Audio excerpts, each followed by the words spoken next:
Hola. Bonjour. The French and Spanish people out there. Hope you're doing well. Happy Yeah, Wednesday. So I want to start the show with a sculpture sort of thought mode. Like, yes. I Hope forgot you're to all doing mention, well. man. Was gonna see if you wanted to postpone the show because I forgot England was playing. Oh, So do we really care about World Cup? Do people in chat? Oh no, okay, Corbell's obviously chat. you're Okay, not fair watching. enough. Obviously you're not watching the chat. So yeah, Oh, I didn't know they were playing today. I'm not a football person, so but yeah, come on, England. They're not going to win. You know how it is, guys. It gets to like the quarterfinals, this near is the final. coming from a football expert. Remember, we're I not am. going to win. I have lit. I know I'm talking about because I know about football because I'm an Englishman. I have no idea how it's played. Mate, it's always the same every year. It's like around here we got Bristol City or Bristol Rovers or something like that, and it's just okay. They might get their lucky chance when they. I think they got close to Manchester United. I think maybe I can't remember. I don't know. I'm a football expert, but in regards of today's show, what we're talking about hidden is it the Farmington Armada? What about the Armada means? No idea. But yeah, Armada. England It's a group. It's a group Armada. of ships. It's a group of ships. Ah, okay, okay, It's an old wartime saying, Armada. sweet, sweet. And I'm going to Oh, do road. fleet. Yep. Okay, yeah, yeah, you do that because I'm rambling. Sorry. So let's see. John Right. Stokes. I don't think he's here. But thank you anyways. He said he's going to be watching the match and watching us. Ah, okay, okay, cool. Lily Birdie. Hey, how's it going? Nice to see you. That's one movie on my bucket list to watch. Close What? Encounters. Clinton Count? Yeah, I need to revisit that. Yeah. Hello, Monkey. How you doing, brother? Hey, how's it going, mate? And Drumstick. How's it going, How are Drumstick? you, Nice to see Chief? you. Hope you're doing well. Corbell's cat. How you doing, man? Okay, the football guy. All right, fair enough. Okay, at least someone cares. Well, two people care about the football. Fair enough. I didn't even know it was the World Cup. I had absolutely no idea until like today. And I there found you them are. out of the loop. There you I are. have There no you idea. are slagging it off straight away. Not slagging that Well, off. It's just they never win.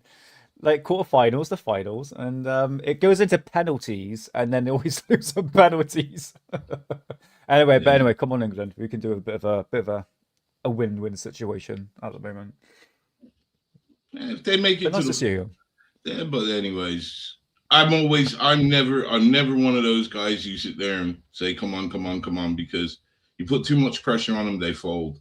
Just let them go out Mm, there and have fun. And that's what everybody needs to do is have fun with it. It's a great tournament.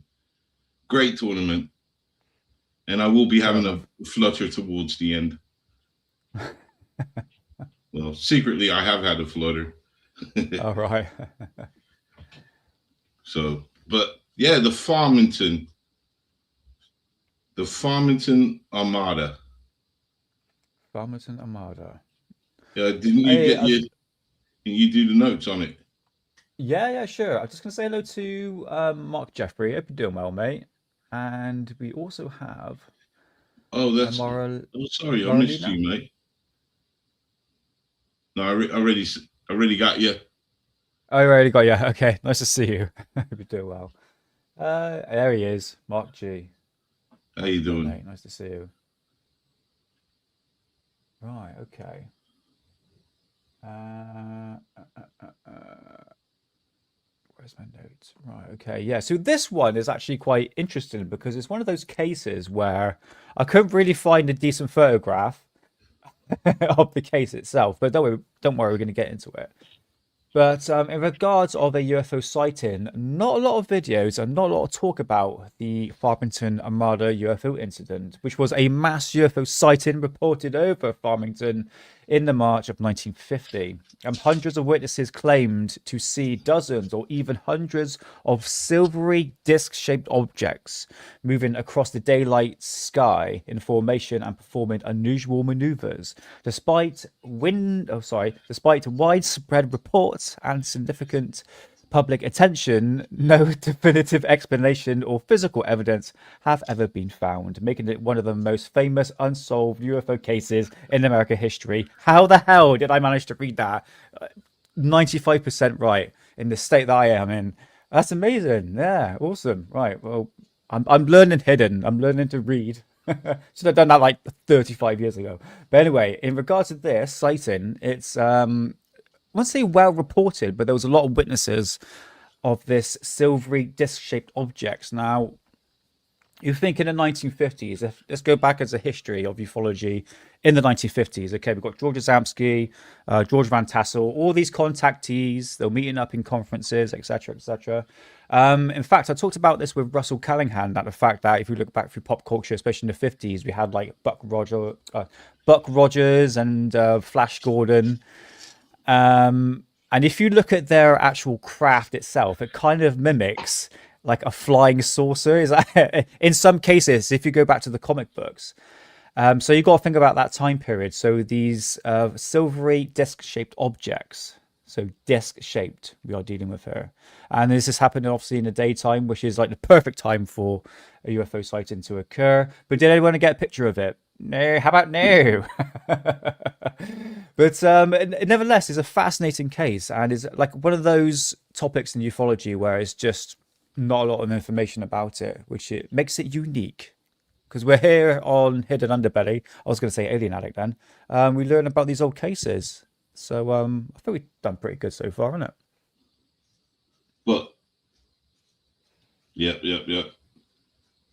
I mean, the only thing we're not dazzling upon is Roswell, which is like the granddaddy of them all. We're like, me and Hidden, like, no, not really. Roswell's kind of crap when you consider the wealth of things that are out there. Roswell really is a lot of Who Shot John.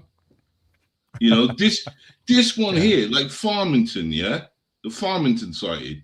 You got multiple witnesses. News outlets were reporting on it. So there are newspaper reports of it that still exist. Yeah. So I mean Roswell's done to death. Everybody that puts their toes into the UFO field will go to Roswell first. And don't want to take anything away from it, but there's so much more. There's so much more. We could go around the world and have a show for 100 years and not once mention Roswell. Yeah. You know, it's so, I mean, I'm not taking away. I mean, we haven't even looked at Rendlesham Forest yet. We haven't done none of these. It's on the cards, mate. I do have it written down, a number of sightings we can go through. Yes, that's the thing is, that is almost like a two-parter. Because there's so many different sort of claims in regards of this, what it could have been. Basically, some say it's an object. I know Professor Simon saying it's some sort of. I know it goes wacky, like really wacky sort of stuff. I can't remember. It's actually a really interesting concept. Is Professor Simon really your professor though? Because what I heard he was an editor at the BBC. Yes, that's true. Well, I didn't know you had to be a professor to do that. But who knows with the BBC, man? Who knows? He talks about it in depth in one of his interviews he did with somebody, a name I can't mention. But I don't know if he's a professor. Guys in chat, what do you reckon? Professor Simon Holland. I don't reckon. I know he's an editor. He obviously was an editor at BBC. Don't know that, but Farmington, very, very interesting case. Like I said, not a lot of videos on this. So what we've decided to do is we've got an actual great presentation by one of the lead investigators, and I did have his name written down, but it eludes me now. But one of the lead investigators who's basically seemed to have made his life work trying to get to the bottom of this, because he's not neutral, but he's coming at it from a neutral perspective. So that's the right word. So he wants answers. If it is something military, he wants to know, is it? Or if it's something out of this world, he wants to know what it is. But I know that he's not happy with the military explanation of what was down. I think they said something like it was some sort of test balloon that popped, and what these people were seeing was floating fragments of this test balloon. I mean, back in the 50s, everything was a balloon. You know, Roswell, that was a balloon. You know, Aztec. I don't know. It never happened, but if it did, it was a balloon. Nah, I wouldn't say Roswell's a balloon, mate. Because Project Mogul didn't come out into the 1950s. It don't matter, but that's what they put out. It was some sort of test balloon that went down. I know that. I'm not saying that's what it is, but that's what they put out. It was some sort of test balloon that went down. Yeah, of course they would say that. But we would never know the truth. This is it. It's part of the ufology and the lore, I guess. But so I can't find that video. Bollocks. Well, okay. I'll what the guy's name? His name is David Muller. Right? And this is a presentation. It's about an hour long. Yes, the first newspaper said flying disc, though. It did say flying disc. And then the next day they changed it, because even the sheriff, he was interviewed. See, we're talking about Roswell again, but the sheriff was the one that saw something go down, and he was the one that said it was a flying disc. And then the paper quoted him, and then the next day they changed it to weather balloon. So there you go. Yeah. I've got a few books, old school books on Roswell. I like to. One of like many of thousands that's been written. They've got someone there. Yeah, Donald Keyhole and all that. So yeah. Hey, Sheep Pop Up. Nice to see you. So yeah, I've got a conversation for another time. But yeah, this Farmington Armada UFO sighting. Check yourself before you wreck yourself. So let's look at this, because I'm gonna say this, man. I haven't heard of this. Nick said he's heard of it, but he hasn't. So briefly, it's gonna be something new. So what he's doing is, I don't know why he's starting off with Nuremberg, but I know he says that this is important somehow. So let's all watch this, and if you got it, roll it. If you ain't, then don't. But anyways, here we go. Over Nuremberg, Germany, and witnesses in the city describe orbs, balls, cylinders, cigar-shaped objects, a myriad of objects dancing about, playing in the sky, having a tussle or a battle, as it was often mentioned. And this played out in the skies over Nuremberg, Germany, broad daylight. Reason I bring this up, remember this as we start talking about Farmington, because what we're going to do is actually jump ahead 389 years from Nuremberg. So just keep that in mind. So when I talk about UFOs over Farmington, New Mexico, this is probably what you're used to seeing if you've Googled this or if you're familiar with this case. Huge saucer armada jolts Farmington from the Farmington Daily Times. Now, if you do a Google search, most often, I'd say 95% of the time, you're going to find reference to this particular newspaper article. They quote it ad infinitum, ad nauseum. But there's other newspaper articles out there, other sets of data. How about that for a headline? You think you'd see that in today's newspapers? Spaceships cause sensation. Another one, Farmington invaded by saucer squadron. I mean, that's just amazing in this day and age to look back at some of those headlines. And a few individuals, friends of mine, said, well, why are you calling it the flying saucer invasion? Their words, not mine. That was what they were terming it back then. So these are just some of the headlines at the time chronicling that case. But I think this is one of the most misrepresented cases and also underrated cases in ufology. The fact of the matter is, in speaking with many of you, you had never heard of it before. There were numerous eyewitnesses in Farmington, New Mexico alone, and we're going to actually expand beyond the confines of Farmington, look at New Mexico, look at the Southwest, even extending down into Mexico to see what was going on in March 1950. Estimated 85% of the population of 61 people, according to the Hobbs New Mexico Daily News. So we're looking at roughly 5,000 plus witnesses to this event. That was the estimate. The objects themselves over a 3-day period, we're looking at hundreds of objects in broad daylight. I always like to say, as a UFO investigator, it don't get better than this. You know, we have 1 or 2 witnesses that maybe see 1 or 2 objects. We're talking thousands of witnesses to hundreds of objects over a 3-day period. And there's been a lot of miscommunication with regard to the case. Quite often, they'll only cite the main day, which we'll discuss, Friday, March 17th. But in fact, there were 2 previous days of sightings building up to the climax, if you will.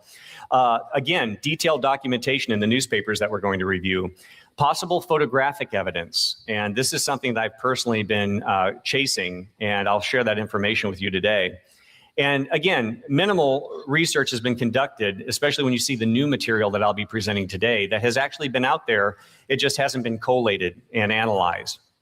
So there have been rare references to the case. Historically, Frank Scully in his 1950 book, Behind the Flying Saucers, actually referenced this case in some detail. He quoted a number of New Mexico newspapers as well as Texas newspapers and others across the country. But setting the stage, you know, let's take ourselves back.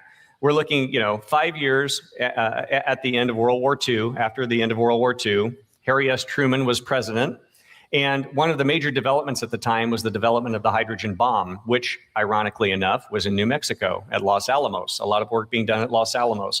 Not too far from stone's throw or by air from Farmington, New Mexico. So setting the stage, here's New Mexico. We have Albuquerque here.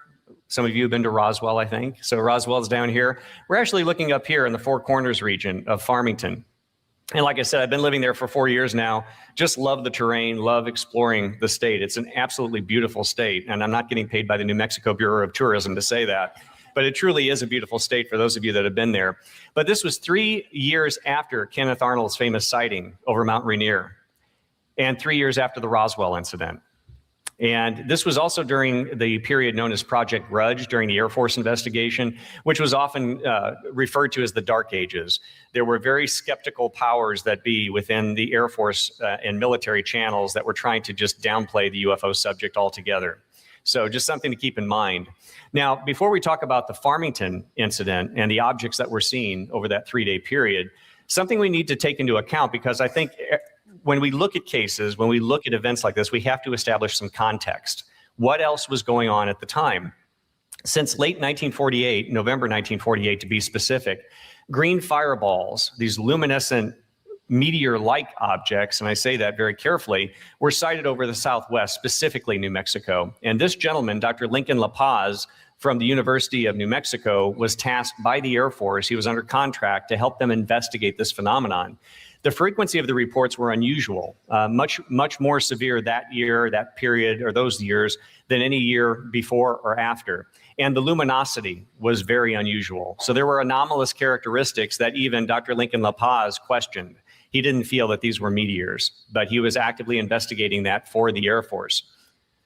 And again, the sightings continued till 1951. And again, just to give some context, started November 48, but really in 49, 50, 51, the green fireballs were active over the terrain of New Mexico. And 1950 is the year we're going to be looking at, specifically March. So just keep in mind that all of this was going on in addition to what we're going to be talking about today. So again, here's Farmington, New Mexico. We have the Four Corners region right up here. And keep in mind, 3 consecutive days, Wednesday, March 15th, Thursday, March 16th, Friday, March 17th. I mean, how often do we have that? It's very rare we have a flat that's localized. And again, broad daylight. We're talking objects, not lights in the sky. I think that's important to point out. Now, Before the events actually occurred, in going through the newspaper archives, both online and at University of New Mexico, we had reports pouring in. This is rather interesting. We have Roswell up here, but way far south from Roswell is this little area called Eunice, New Mexico, right on the Texas border. And in this particular instance, you can actually see here that a husband and wife were driving when they saw suddenly appear in the sky a red revolving disc. And this object was glowing red, moving very slowly, tracking to the east. And then over Eunice, it suddenly made an acute right angle turn, accelerated, and disappeared to the north. Now, you might be saying, okay, well, that's interesting. What I want you to take away from that is the fact that this is a red glowing UFO, because as you're going to find as we progress through these other reports, this is a common denominator, specifically over Farmington, but other parts of New Mexico as well. So just remember this red object. And again, keeping in mind 2 days before Farmington. So another report, this was from Santa Fe, New Mexico. Flying saucers aren't saucers, they're globes with rows of windows. And when I read this report, this was a teenager that reported seeing these objects over the mountains near Santa Fe. And in this particular case, I thought back to this Fate magazine image from their summer 1948 issue. I'd say that's a globe with rows of windows, wouldn't you? But isn't that interesting that was on Tuesday, March 14th that occurred? So maybe a prelude of things to come. Well, and then on Saturday, March 18th, the big newspaper article ran. Many of you are familiar with this, but just bear with me for those that have read this. I just want to touch on some of the salient points as we go into discussing this. So as one of my colleagues back in New Mexico likes to point out, one of the great typos in UFO history, craft seen by hundreds. So speed estimated at 1,000 miles an hour, altitude estimated 20,000 feet. Now, as we're going to find out, apparently there were varying flights of UFOs moving in different directions at varying altitudes. In this particular case, they were referencing the higher altitude sightings. But wait till you see the detail that we have from the eyewitnesses as we get into more detail. But again, for some researchers that have only alluded to this as only occurring on one day, like the government explanation, which we will hopefully tear to shreds by the end of this presentation, you see here, very first words, for the third consecutive day, flying saucers have been reported over Farmington.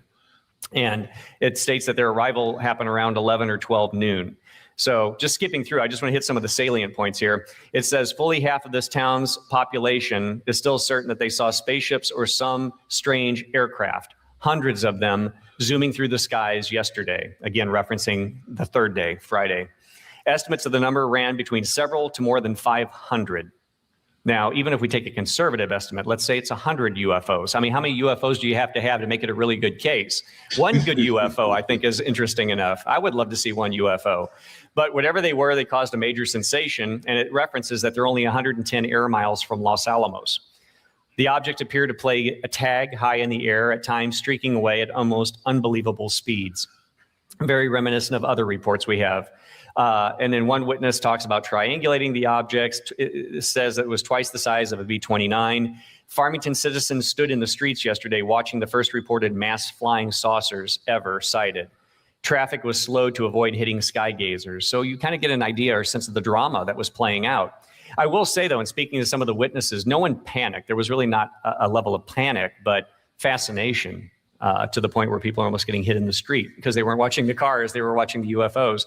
Now here, remember what we talked about Eunice, a red leader. Scores described the objects as silvery discs. A number agreed they saw one that was red in color, bigger and faster, and apparently the leader. You'll often hear it referred to in these narratives that we'll look at and examine as the red leader. They would often call it that. And it goes on to state individuals and their accounts. Clayton Body, who we will actually hear from, I have a recording from 1969 where you'll hear the description in his own words, actually stated, moments later there appeared to be about 500 of them. He cannot estimate size or speed, but they appear to be about 15,000 feet high. Goes on to give corroborative testimony to that. Also states that they were flying individually and in large formations. So a lot of activity going on.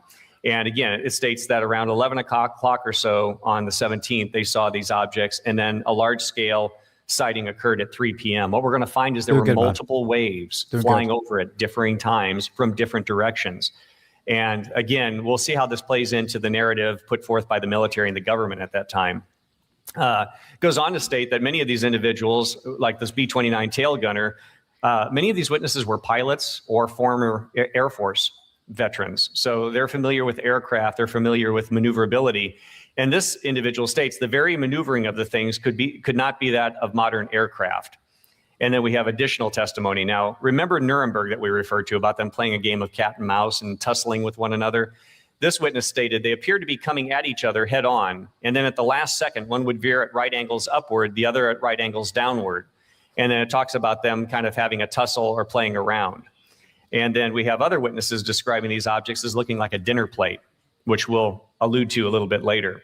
Then it also says they flew sideways, on edge, and at every conceivable angle. And this witness said that's what made us easy to determine that it was saucer shaped, because they were seeing it from different angles as the objects maneuvered in the sky. So continues on, it basically gives a timeline based on the eyewitness testimony documented in this newspaper article. Roughly a dozen witnesses are mentioned by name in the article. In the additional material that I've uncovered that we'll discuss momentarily, I found about an additional dozen witnesses mentioned by name with detailed testimony that either corroborates or adds to what was being discussed here in the newspaper. So, of all the individuals mentioned in the newspaper article from that time period, I was only able to find one individual to date that is actually still alive. And again, I travel up on Farmington on business on a regular basis and reached out to this individual. And in this particular case, he observed the UFOs on the first day. And we don't have much witness testimony from the very first day. This was Wednesday, March 15th, roughly between 11 a.m. and 12 noon. Now, he couldn't speak to the individual shape or color of the object so much as the formations and maneuverability, as you're going to hear. We're going to hear a segment of an interview I did with him.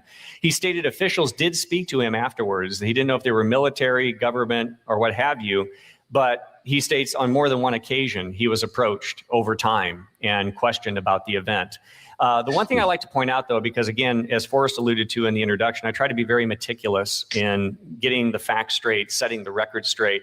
I've read and heard some accounts where they talk about government officials sweeping in immediately after the event and swearing all the people to secrecy, threatening their lives, et cetera, et cetera.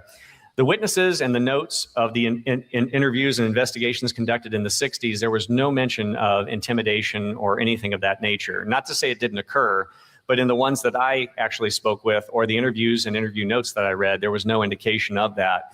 And in fact, you'll hear this individual, Mr. Marlowe Webb, who is, again, the last surviving witness, mentioned in the newspaper. He described the fact that they came in, asked a few questions. At one point, he kind of laughed because I was interrogating him. I think it went beyond an interview at one point. I was basically interrogating him because there was so much data, so much detail. We don't often get that in a UFO case. And at one point, he said, yeah, he goes, as a matter of fact, he goes, they really didn't ask me that many questions. He goes, nothing to the extent you're asking me. So at that point, I felt I needed to back down just a little bit. I'm like, okay, calm down, Dave. You'll get the information. So real quick, it was very nice. Not only did I get testimony from some of these witnesses, but they provided these vintage photos, which I think allows us to kind of set temporal context for this. This was the Perry Smoke Chevrolet garage as it looked in 1950. Mr. Webb worked in the parts department just inside this door, and you can see the gas pumps here. He noticed when he was inside that there were people congregating, most of whom he knew because at that time Farmington was a very small town, and they're all pointing up, looking like this. And so his curiosity was piqued. He walks out to the gas pumps and he looked over the building, and he said the UFOs reportedly flew east to west, this trajectory, until they disappeared behind the trees. And we'll address the flight directions in a minute, because one of the things that's never been done is taking the reports and then correlating that with historical meteorological data. Okay, if these are leaves or something blowing in the wind, then it should be blowing with the wind, not counter to the wind, right? Logical assumption or a logical progression of thought, I thought.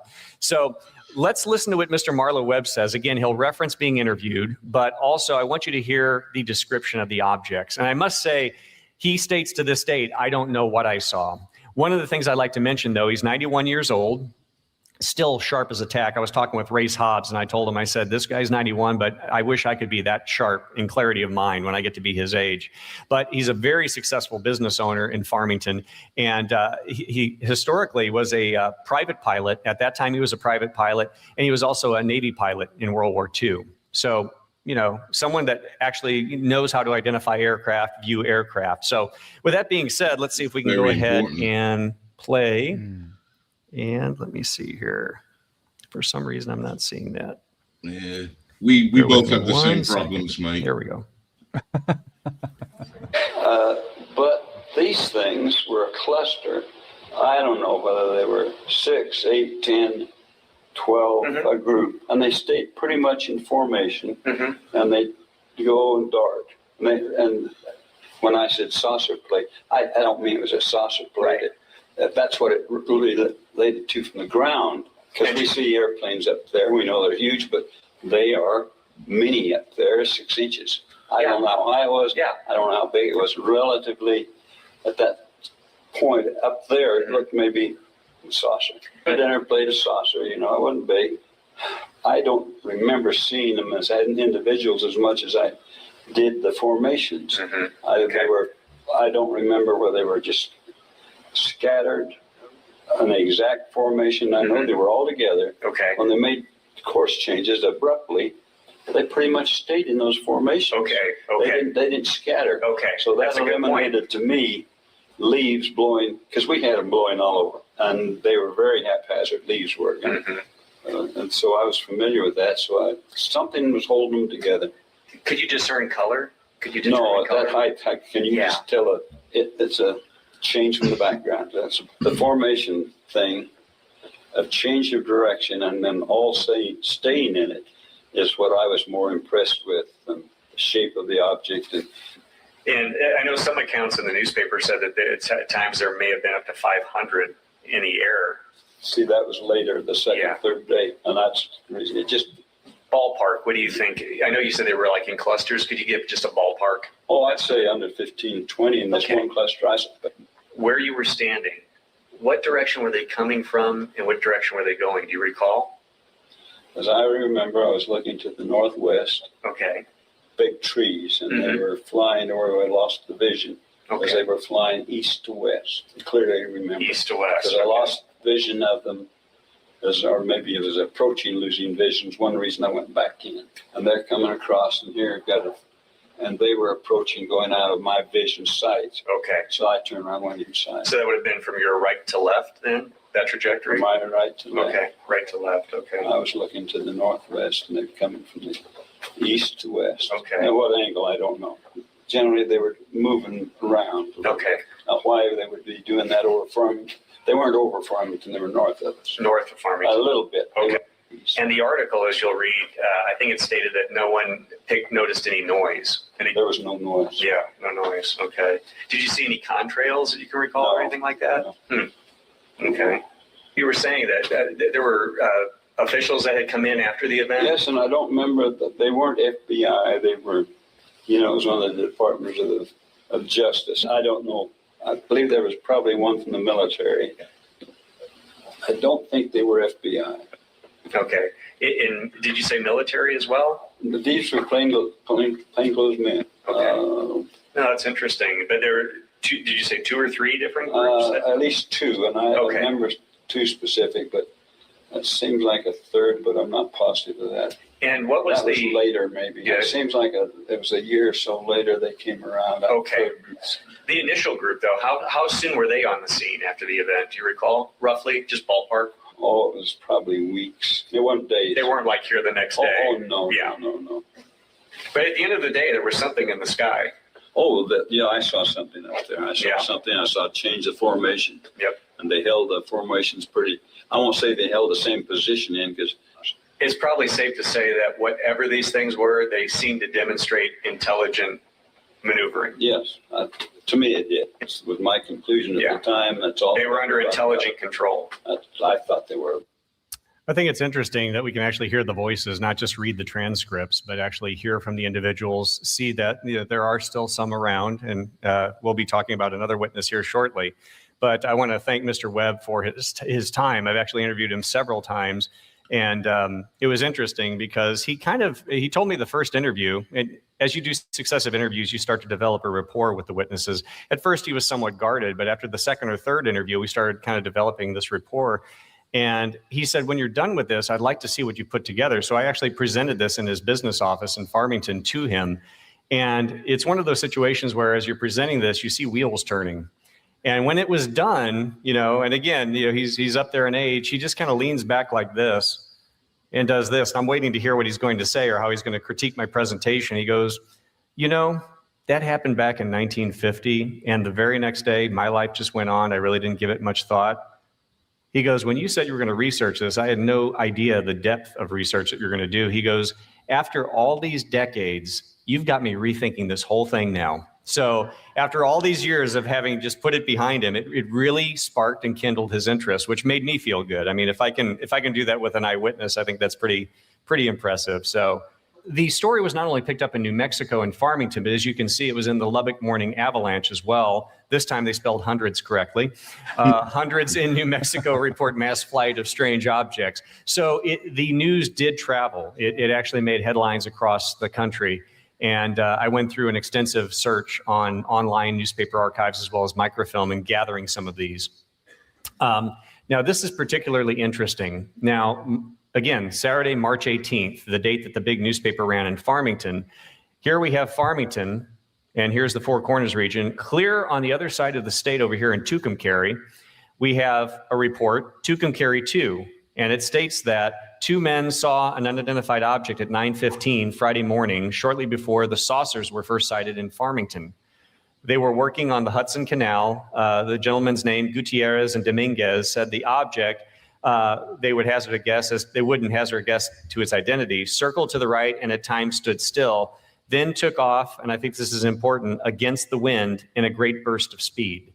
So once we get into the government explanation, I think, things like this we need to take into account, but just keep that in mind. So Farmington and clear on the other side of the state at the same time, roughly, we have objects being seen. Now, the Portales, New Mexico Daily News, they ran this story. Sightings occurred on Friday, March 17th, the big day in Farmington as well.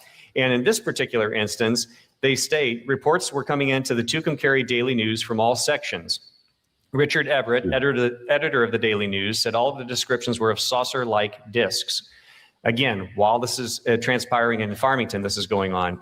He said one report had a red object among the group of saucers. And then it states that the objects were playing tag in the sky and turning sideways, clearly showing that they were saucer-like discs. So we have these repeated narratives playing out. So I ask you, what is the deal with this red object that keeps popping up in these reports? We have Eunice, we have Tucumcari, we have Farmington. So just something to consider. Now, as far as official documentation, we're going to talk about the government and their investigations and their files. I found this Air Intelligence report going through Project Blue Book files. It relays the sighting on March 17th, again, the big day, that Friday, where UFOs were being seen. Silver dark objects were reported, estimated 10 to 12,000 feet altitude. They were observed by 3 tech sergeants and a captain standing on the tarmac at Kirtland Air Force Base in Albuquerque, New Mexico. Whoa. So Tucumcari, Albuquerque, Farmington, we have Military. all of these sightings transpiring at the same time, roughly speaking. And notice here, balloon, a little reference to balloon. Balloon. The United States Air Force's worst enemy, the dreaded balloon. How many times have we heard that used for explanations? So, but we're going to talk about that. Oop. There we go. So real quick, I'm going to drill through this real quick because we have a lot of information to go over. I want to give you a composite timeline based on all of the information that I have, just to give you an idea of the complexity of this case. March 15th, 11 a.m. to 12 noon, first wave of sightings occurred over Farmington, 6 to 20 objects which moved east to west. Mr. Marlo Webb, who we heard from, was one of the witnesses to this event. March 16th, 10 a.m. to 10:30 was a first wave of UFOs, multiple UFOs sighted by citizens. 11 a.m. to 11:05, a second wave, estimated 15 objects. This is all based on investigator notes, newspaper articles. March 17th, the big day, obviously. Early morning, sighting of a solitary saucer-shaped object was reported by a housewife. 9:15, Tucumcari, New Mexico, we had the flyover of the solitary object witnessed by the 2 individuals we just mentioned. 9:15 to 9:25, 5 to 9 saucers observed, departed to the northeast with others reported 45 minutes later west of town. 10 a.m., hundreds of objects seen west of town. 10:30, red object observed. There's the red object again. 10:30, 2 revolving discs seen in the southeast having a tussle in the sky. Okay, revolving discs seen at roughly 10:30, swooping and swerving, turning like a top. 10:35, 3 objects stage a dogfight. That's a quote in the sky. 11 o'clock, 2 metallic UFOs seen, smaller UFO moving very fast south to north, larger one was stationary. Again, if these are just debris or objects blowing in the wind, how does that happen? I ask you. So isn't that interesting? Then we have here 11:15 to 11:30, swarms of hundreds of objects observed, red objects seen again in the middle of these silver objects, departed to the northeast. 2 o'clock, we have a silvery object shaped like a rectangle with rounded ends that was reported moving in a westerly direction. And then at 3 p.m., again, fleet of hundreds of UFOs being observed in the sky, flying in formation from northeast heading to the southwest. 3 to 3:15, the Kirtland Air Force Base sighting by military personnel. Las Vegas, New Mexico, there was a flyover of objects in the afternoon. No time was given in the article. And then Tucumcari, flyover of multiple objects, as mentioned by Richard Everett, the editor, with that red object that was with the formation. So just to kind of, I just want to kind of paint that picture to give you an idea of how complex all of this was. So now we get to the comedy relief portion of our presentation. It sounds like Mars Attack, doesn't it? I've seen the movie Mars Attack. It kind of reminds me of that. Like the first story of it. It's quite interesting. I think Mars Attack was actually a comic book. But anyway, I'll be interested to see whether or not all these coherent sightings by different people talk about the same object in the sky. This flying silvery disc. He just went through all that. He also added the possibility of a cigar shaped. That's not what he just was talking about. It wasn't happening in Farmington. It was happening all over the place. That's what he was saying. Yeah, but what I'm trying to get across is the fact that are they witnessing the same object? This is it. This says that there were sightings, but was it specifically the same object? This is it. I'm just trying to. It's in the same time period, so it's got to be the same objects. Even some are describing the same red craft. Yeah, I suppose so. I'm just trying to go through the witnesses because there's so many different witnesses here, but it's just specific details I'm looking at. My man did all the work. It's just down to us to listen. About paying attention, my friend, because he's done it. He's giving you the times. He's giving you the place. But what I found really good that he dug up was the military sighting. They even seen this. And they put it down to, guess what? Balloons. Okay, well, let's continue because you might go into some specific details. What's the official explanation with regard to this? Hold on to your hats, folks. I like to call this debunking the debunkers. And that's not my title. Mike Kelly, director of the Southwest Special Collections Group at UNM Library, who assisted me with this research, he came up with this. He goes, so this is like debunking the debunkers. And I said, I'm going to use that. So I thought that was a good little title. Now, remember that air intelligence report that I showed you that referenced sightings that were being observed by military personnel? Here's the official tally of UFO sightings when you go into the Project Blue Book /Grudge files. If we look here, March 1950, on the left-hand side, you can see the dates. Remember, we're looking at what? March 15th, 16th, and 17th. Where's Farmington referenced? It's not. Hundreds of objects seen in broad daylight by thousands of eyewitnesses, and it doesn't appear on the tally sheet in Project Blue Book. For those that know Blue Book and know what it was really set up to do, that should be no surprise. But as Forrest referenced in his introduction, I like to really do a deep dive. I went beyond this. I started going through the miscellaneous documents, Air Force Office of Special Investigation, for example. And in this case, I found this report. This was a spot intelligence report, and it pertained to sightings in Farmington on March 16th, day number 2. Now, remember the date March 16th, because as we get into the government explanation, I think someone forgot to tell them about this report that was circulating in the files. In this particular instance, it references 2 witnesses on March 16th that saw flying discs which were spherical and oblong in shape and aluminum in color. And it goes on to state that it was around 11 o'clock in the morning and they observed these objects in the sky. So, Project Blue Book, in the files, you'll find a reference to Farmington, although not in the official tally. And it's a reference from Donald Menzel's book, The World of Flying Saucers, which was one of the arch skeptical books being published at the time. Menzel had a scientific explanation for everything. Nothing to UFOs, nothing to see here, folks, move on. But it's interesting because the book was published in 1963. So at some point later, after the sightings, this was inserted into the file. Now, Dr. Menzel, in his infinite wisdom, insinuates the sightings only occurred on one day, March 17th, which happened to be St. Patrick's Day. You can get the implication of that. You can get the subtext. And if it was one day, okay, I might be willing to concede that, yes, that might be part of it. But he explained it also as a skyhook balloon that was launched from Holloman Air Force Base, ascended to a very high altitude as it drifted over Farmington, and at 60,000 feet, it ruptured. And what witnesses simply observed were little bits of plastic flittering in the sun, blowing in the wind. Okay, I'm just reporting what's listed there.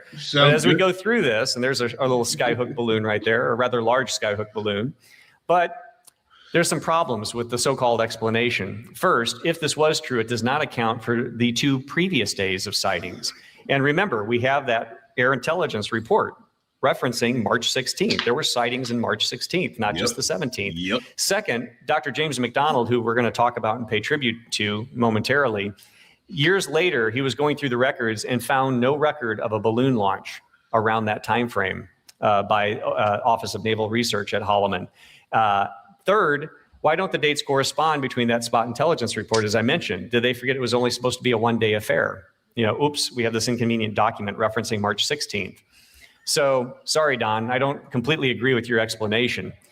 But unfortunately, the explanation perpetuated. Edward Ruppelt agreed with Dr. Menzel's explanation in his book, The Report on Unidentified Flying Objects, which is a great classic for anyone that's read that. If you haven't, please pick it up. It's a really good insight into the golden era of ufology. But he agreed with Menzel's theory that it was probably a skyhook balloon that ruptured and people saw bits and fragments. He did make passing reference to the fact that it was not a one-day affair. He didn't allude to the fact that it was just on St. Patrick's Day, but stated that the incident was more than likely caused by a high-altitude balloon that ruptured. So again, let's look at Menzel's amazing balloon fragments for a second. Let's track this on a map. So we have Farmington up here. We have Santa Fe, Las Vegas, New Mexico, Albuquerque, and Tucumcari. Okay? So 9:15 a.m. and late afternoon, we had sightings in Tucumcari, including the red object. 10 o'clock to 11 a.m., we have sightings over Farmington. Showing you the map now. 11:15 to 11:30, 2 p.m., 3 p.m., then way down here at the same time, 3 p.m. to 3:15, we have objects in Albuquerque moving in this direction. And then later in the day, maybe the same objects, we can't be for certain, we had objects reported over Las Vegas, New Mexico. And isn't it interesting, right here in the middle of all this, Los Alamos National Laboratories, where the hydrogen bomb was being developed and many other compartmentalized projects. But if this was a ruptured balloon, it sure covered the state in a really good fashion. That's one heck of a balloon.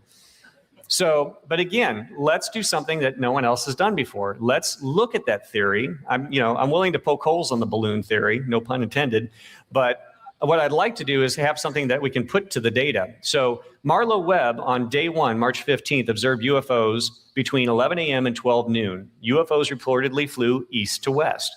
If we look at the climactic weather data on that day, we can see here that the wind flow, the historical weather indicates wind speed was 11 to 13 miles per hour. Wind was out of the northwest. So if these are flying east to west, they're almost flying counter to the wind on that particular day. Yet the objects were moving toward the west. So how do we explain that one? Now, on day 2, we didn't have any directional data provided by the witnesses. The second day, the reports are more sketchy. We don't have a lot of definitive detail on that. So we're really unable to correlate wind data with the reports. But on the big day, as you know, we saw the activity. We have lots of data. So 9:15 to 9:25, first cluster of objects departing to the northeast. If we look around 9 o'clock, winds were calm, no discernible wind. So what was blowing these objects? 11 a.m., moving very fast south to north, 2 metallic UFOs seen, and again, larger companion hovering. How can, that happen if it's objects blowing in the wind? Again, 11 a.m., winds are calm. 11:15 to 11:30, swarm of hundreds of objects observed at depart to the northeast. Again, we look at that time period, winds were calm. 2 o'clock, silvery object shaped like rectangle moving in a westerly direction. And 2 o'clock, the winds were out of the northwest. So again, almost moving counter to the wind flow for that day at that time. 3 p.m., UFOs coming from the northeast heading southwest. We look here, winds were calm again. So in addition to that, I'd like to try to find the climactic winds aloft data so we can get a better appreciation for what the stratified wind speeds and directions were. I'm still working on that. This is still an investigation that's progressing. But one final comment on Menzel's theory, just based on that preliminary data. You know, the skyhook balloons are held up with helium. In my opinion, Menzel's theory is held up with a bunch of hot air. And we're going to see some of the documentation again to further bolster what I'm arguing. So again, Los Alamos and Sandia Base. Here we have Los Alamos National Laboratories, Sandia Base as it looked circa 1950 in Albuquerque. UFO reports and fireballs. Remember at the beginning, we talked about the context, that there were green fireballs being sighted and reported by military and civilian eyewitnesses. Very prevalent activity at that time. In addition to going through the Air Force files, I found the spot intelligence report. And as I often say, and researchers that are in the room know this, sometimes it just doesn't come out and say they were UFOs or this was that.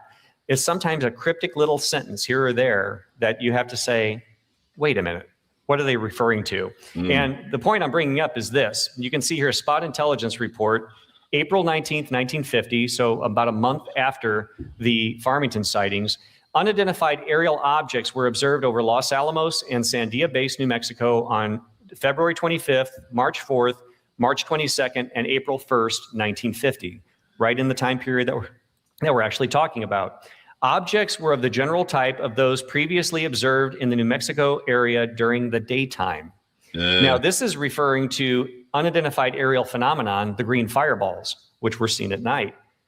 What is this reference to them being similar to objects being seen during the daytime? Remember the tally we looked at for March 1950? There were no references to any of that. So in my estimation, because of the time frame and because they're referencing daytime sightings, they're talking about the events over that 3-day period around Farmington, New Mexico, and other locales. Now, another unofficial explanation, Andy Andrews was a state patrolman. And by the way, Marlo Webb, the surviving eyewitness, knew him very well, and he talked to me about him a little bit. He was quoted in the newspaper saying that people were seeing bits of cotton blowing in the wind. Now, in the interview with Dr. James McDonald, he actually stated that it was desert milkweed or silkweed. It wasn't cotton. It was these little tufts of seedlings that blow off of these desert flowers. And he had seen these floating in the air and surmised that's what people were seeing. When questioned by investigators and newspapers, they actually said that multiple witnesses adamantly denied this. And my argument is, if that's the case, then how come they haven't reported this years prior at that same time of year and years after? Why was it only March 1950? So just something to keep in mind with regard to that. Now, a partial explanation, and I just concede that this is a possibility. Some witnesses alluded to the fact that the planet Venus was visible in the sky on that day and at that time. Here's the latitude, longitude. Venus was in the sky during the morning hours into mid-afternoon. Now, I'm not suggesting that this explains the objects traversing the sky, but if witnesses were suddenly, their attention was drawn to the sky and they saw a stationary light or object, it's possible they could have seen this and thought that that was one of the UFOs other people were reporting. I just simply say that, you know, it could explain some of the sightings, but I feel compelled to at least mention that. Now, Dr. Lincoln La Paz, the scientist that was tasked with investigating the green fireballs, what was his attitude regarding these Farmington sightings? He was already actively investigating the green fireball phenomenon. He states here that 95% of flying saucers amount to nothing more than hoax or illusion. But he goes on to state, and I think this is interesting because he was a very skeptical scientist. You know, he said, in his opinion, the reported sightings of a mass flight of saucers or strange objects over Farmington recently belong in the, quote, quite serious, unquote, class. So that's coming from a very skeptical scientist. Now, speaking of scientists, one of the greatest contributors to the field of ufology, which you often don't hear about, I mentioned this gentleman to a few individuals last night. They weren't familiar with his work, and I highly encourage them to look at it and research it, was Dr. James McDonald, atmospheric physicist at the University of Arizona in Tucson. Dr. McDonald had a campaign to support expanding the serious scientific study of UFOs. He was a pit bull when it came to UFO researchers, especially at that time. when the government was really pervasive and pretty much dismissing all of it as hoax or illusion. He lectured extensively to not just general public audiences, but specifically to scientists and the various disciplines at various military bases and development areas. He interviewed over 500 UFO witnesses in the relatively short time frame he investigated. Unfortunately, he died in 1971, and his research, though, luckily, was preserved. And for anyone interested in his life and in his work, Firestorm by Ann Druffel, another veteran UFO researcher, is a great book. It gives you insight not only into the man, but into the UFO field at that time. But he interviewed the Farmington witnesses by phone from roughly 1967 to 1970. Now, James McDonald Archives at the University of Arizona, all of his papers, all of his research notes, all of his audio recordings are preserved for anyone to go there and listen to and read. I was like a kid in the candy store. I had talked to Stan Friedman about my interest in researching this case, and he had recommended to go there. He said, well, Dr. McDonald did some investigation into that. I had never seen his papers. I had never seen any of his information.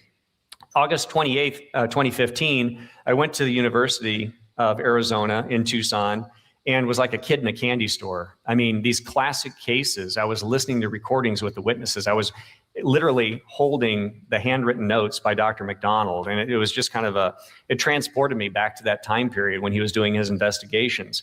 But he had extensive interview notes regarding Farmington, New Mexico. And I'm very happy the University of Arizona Library Special Collections Group were nice enough to allow me to share these with you. But you can see in his own handwritten notes, witness names, descriptions, etc.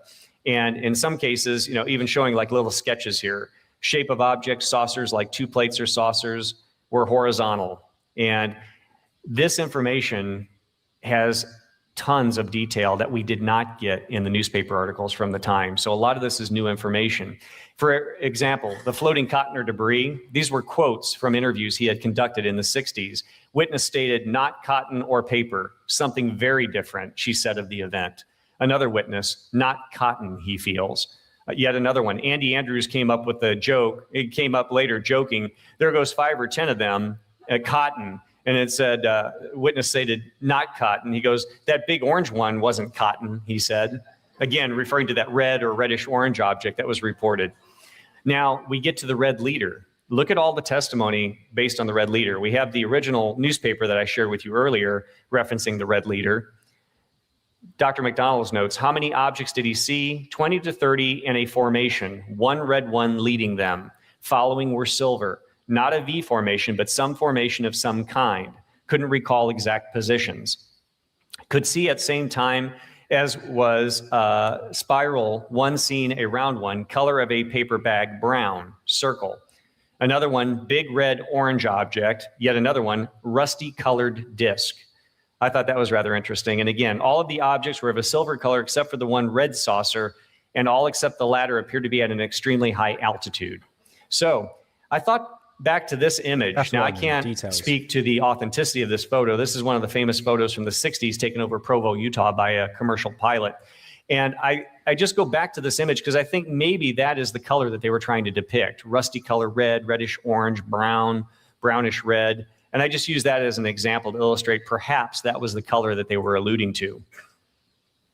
Now, this brings us to another interview. Mr. Clayton Body was one of the primary witnesses mentioned in the newspaper from the time. He was the office manager of the Farmington Daily Times paper. And I have to say that his son and grandson were very nice to provide me with this photo of him. I had the recording from the James McDonald collection, but I thought it'd be nice to have the voice and the face so you can kind of put all that together. And Clayton Body, this is him during World War II, and his wife Kay. He was interviewed by Dr. McDonald by phone. And so we not only have the handwritten notes, we have the audio recordings as well. This was Clayton Body later in years with his wife, Kay. They lived in Farmington their entire life. And I did a lecture recently in Albuquerque, and his son and grandson were in the audience, which was really nice. And they were able to kind of add to the presentation a little bit. But what I'd like to do is let you hear James McDonald interviewing Clayton because he had some of the best testimony, and you'll hear him reference this red object that was reported. My name is Professor McDonald with the University of Arizona. I'm calling from Tucson. I'm doing some work currently on the UFO problem, and am digging into some of the older cases to try to check back on what was involved in some of them. I'm calling you to ask if you would have a minute to spare a couple of questions about that classic incident in Farmington back in 1950 when a rather large number of objects were seen. Would you be able to spare 10 minutes at the moment? The cotton hypothesis was pretty well brushed aside before the thing was even cold, wasn't it? Oh, I think so, as well as the burning paper and all the other jazz you hear about. Yeah. Well, the one that still stands, as far as I can tell, in the Wright-Patterson files, I've been at Wright-Patterson several times looking into this, is the ruptured balloon idea. I have written to Holloman to try to get actual data on whether there even was a balloon over there, and I'm contacting some balloon people about breakup.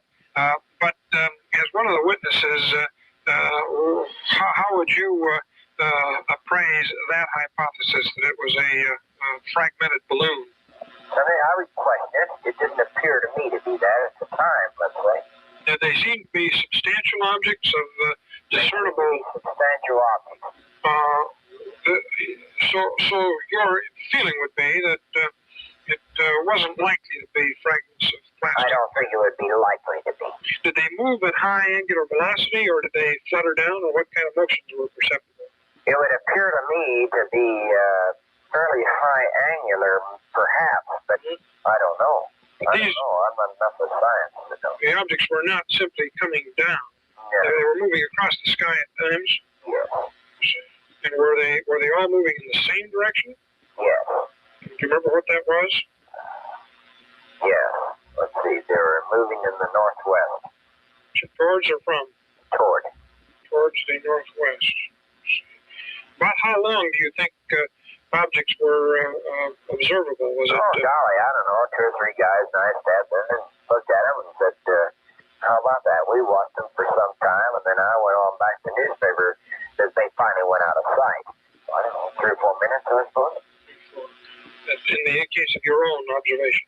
Yeah. And were there others who did observe them later in the day, as far as you know? I don't know whether later in the day. I happened to be with 2 or 3 people when we observed them, and I'm sure their attitude is a little like mine. They kind of shrugged their shoulders and so on, because we weren't sure of it. This happened about, maybe 9 o'clock in the morning. How many objects were there when you saw them? Do you recall roughly? Oh, I wouldn't have any idea. I would say it was a group. Like as many as half a dozen? Oh, yeah, I think it's more than that. More than half a dozen. Several dozen? Or what kind of a ballpark guess is involved there? Oh, I would say between 20 and 30. 30. And were they in that range? Were they in any formation? Yes, they were. What kind of formation? Well, I felt that there was one red one that appeared to be leading them. Distinctly red. Others that were following the formation in silver. And was it a V or what? Line? No, I don't think it was. Not as I think back and looking at ducks moving south and that kind of thing. I don't think it was in a V formation. No. It looked like a group of things in the air with one red leader, as I think back on it. They then went across the sky to your northwest, passed out of sight, and that terminated the observation for you. As far as I was concerned, I walked back at the office and I said, hey, guess what? I just saw some flying saucers and it reached proportions that I didn't anticipate at that time and all that. But we did call the Pentagon. From the paper? Yes. And we denied irrevocably. Forget it. Nothing to it. Well, this always rather annoyed me because I felt at least they could do is come out and check. But I assume they denied it from their point of view. They had nothing to do with it, in other words. Appreciate your comments. Well, thank you so much for calling. Okay, good night. Good night. That's just one segment from a fairly extensive interview that Dr. McDonald did with Clayton. But you heard him reiterate twice about this red leader that seemed to be leading the pack. So I found that to be very interesting. In reference to the Skyhook balloon launch that we talked about earlier, this is Dr. James McDonald's own handwriting January 29th, 1968, phoned Dombrowski, which was a gentleman with the Office of Naval Research, from hotel in D.C. He had checked all ONR records and no skyhook flights anywhere in the country on March 17th or March 18th. It goes on to state, nearest flight in time was released from Minnesota and terminated over Michigan. So there you go. There's the explanation to the purported balloon that was flying over Farmington. And he stated at Farmington, the UFOs moved rapidly across the sky, maneuvering irregularly, did not behave at all like plastic fragments. And any Alamogordo skyhook based on wind flow for that day would have gone to Texas, not Farmington. It would have gone the opposite direction. So we now talk about Farmington and Aztec, New Mexico. I want to mention this. For those that are familiar with Aztec, a purported crash of a flying saucer occurred just 2 years prior, March 25th, 1948, in that area. And that's been extensively researched by Scott and Suzanne Ramsey. And this book has actually just recently been republished. And wanted to mention that because Scott and I were communicating, and he was nice enough to put me in touch with a gentleman. He said, I understand that you're doing research on Farmington. I know a gentleman that actually saw those objects you might want to talk to. So I took him up on that offer, and we have a new witness, Mr. Virgil Riggs, third grader in Aztec, New Mexico, just up the road, just to the northeast from Farmington. And in March 1950, Mr. Riggs was attending Aztec Elementary School. And I want to mention also in Farmington, the newspaper accounts reference the school children playing on those 3 days, looking up and seeing these UFOs. Mr. Riggs was just up the road, about 10, 15 miles to the northeast, and he was out on the playground with his schoolmates. And he observed on one particular day what looked like a blanket of dots or objects traversing the sky. And we're going to hear his own words here momentarily. But the appearance of the UFOs as they were flew southwest to the northeast in this formation, like you see there. And here's Farmington. Here's Aztec, and the southwest to northeast would have put it on a trajectory where they would have went over Farmington and directly over Aztec. And one other thing I like to mention is the fact that this is what Virgil looked like in 1950, just to kind of put us in that context. So there's Mr. Riggs as he looked in 1950. And real quick, I want you to hear a recorded interview, and then I have a special treat I want to share with you. I didn't see them right away, but I went outside, and all these older kids were outside at recess. They were looking up. They pointed them out to me and said, hey, look here what we got. It was pretty interesting. I thought it was just downright cool. You know, I'd never seen anything like that before. I didn't know what they were, but everybody standing around with their mouth open looking up. The first day, we saw maybe 12 or 15 squares. And I say squares because these things were in a very geometric formation, you know, like patches on a quilt. And but you look up at them, and they look like dominoes, you know, like you'd have 9 or 12 of them. And they were just dots. They looked like silver shiny dots. And as you look up at them, you'd see maybe 9 or 12 of them in a formation. And there were always extra dots floating around outside the formation. They would fly into the formation, and it looks like they would bump another one out the other side, and it would rattle around, and you'd go places and do things and find another formation. And, you know, there were more in the formation than there were floating around loose. And it seemed like every time one would go into a formation, another one would have to come out of the formation. That first day, there were probably 12 or 15 of them that we were looking at. And then the second day, they were horizon to horizon. Yeah, you just couldn't count them all. Like in a quilt pattern. And that they still had the same thing going on, you know, different dots moving amongst the patterns. If they were moving at all, they were moving from the southwest to the northeast. They seemed to be fairly stable and very slow moving if they were moving at all. Looking back on my pilot experience, I would say they were airline level. Maybe at that time, airline level would have been above 13,000 feet, 13 to 30,000 feet, somewhere in that area. The first day, there were like some high cirrus clouds moving, you know, wind clouds. And then the second day was very clear. Things stood out like very vividly. And then the third day, there were a lot less. I would say there were probably 30 of these squares, and we never saw them again after that. If they were moving southwest to northeast, and assuming, of course, that they were on a straight line path this entire time, that would have brought them over Farmington, heading over Aztec. General area, yes. And so on all three instances, as far as you can recall, they were moving in that same direction, that same trajectory? Yes, I believe so. And how many school children roughly do you think were out there with you at any given time during recess? So I would imagine it would have been anywhere between 35 and 40. Any rough times that you might have seen these objects during those 3 days? Yeah, I would say morning recess would have been about 9 o'clock, and then we had an hour for lunch. That'd be at 12 noon? Yeah, and then again probably 2:30, and then we were out of school by 4. Do you recall seeing those after school as well, or was it primarily during recess? I don't recall seeing them after school, although they probably were there. We were standing around outside there looking up, and we all thought it was pretty neat. We didn't know what it was, but it didn't appear to pose any threat to us. I do remember our teacher, our class teacher, was visibly shaken. She was even crying a little bit. I think she didn't know what it was, but she was a little bit afraid. Us guys, a bunch of young boys, we thought, well, this is strange. We were disappointed when they didn't come back. After 3 days, you were getting used to seeing them up there. Yeah, we thought it was kind of fun. So I want to thank Mr. Riggs for that interview. I know I'm going to be pressed for time, and I may have to skip through some subsequent slides, but I want to, share with you in welcoming Mr. Virgil Riggs, who is actually here with us. I thought it would be great to have interviews, but Virgil, you want to come up?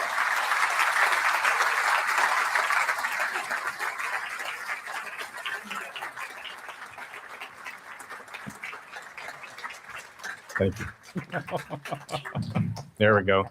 So I just wanted to just state that you may have heard Virgil reference the fact that he was a commercial pilot. So just to give you a little bit of his background, and I've been getting to know Virgil over the last, year or so, almost a year, I guess now. And he's a straight talker. He's going to tell you what he knows. He's going to tell you what he doesn't know. And I thought it was just really good to have recordings, have photographs, but I think it's really nice that Virgil took his time to be here to address this, to, I think, really convey the sense that this really happened, and we really have living witnesses still around that can testify to this. So with that, I'd like Virgil just to say a few words. Thank you. It's only been 65 years from that photograph till now, and it's been one hell of a trip. The most famous 11 words in the world: I'm from the government and I'm here to help you. I'm retired from the military, and I'm retired from Babcock and Wilcox Corporation. And the other day they sent me a social security check. It scared the hell out of me. I didn't think I'd live long enough to get it. And secondly, I didn't think it'd be here for me. But now I'm 3 times retired and I'm living a good life. In March of 1950, when all this happened, we had just moved to the Aztec area, and I was attending grade school there. And I'd just like to say that from the mid-40s until the mid-50s and beyond, the Four Corners area of New Mexico has been a real hotbed of UFO activity. Everybody, the kids at school, would come in and get off the bus and compare the UFO activity of the night before. Hey, guess what I saw at Blanco last night?